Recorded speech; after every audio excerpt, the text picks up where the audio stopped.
I find it really just comes down to simplifying how we deal with things because we have no choice. We make choices. We are in fact choice, but then we make a choice and then we choose how we feel about that choice, what it means about the fiction of us. And now we have to make choices based on how we feel about that initial choice instead of just making the choice and not assuming that we know what it means about us. And learning to live with that, learning to live with our choices and who we are.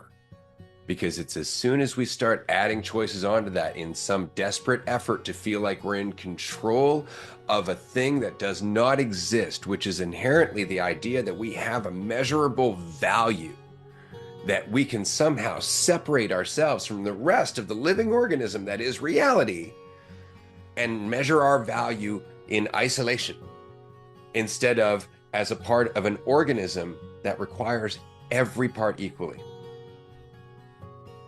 That is all parts equally. And that's the whole thing. It's just to make your choices, live with them, learn from them, and don't overcomplicate it, thinking that you will ever know what the right thing to do was, that you will ever know what it means about you or anyone else, that you will ever have some sense of control outside of your attention on the moment you're on. And what's funny about that is that it's the attention on the moment that you are, which is a better way of putting it in my opinion, that really changes your life. It just doesn't give you a sense of control, but it does wonders.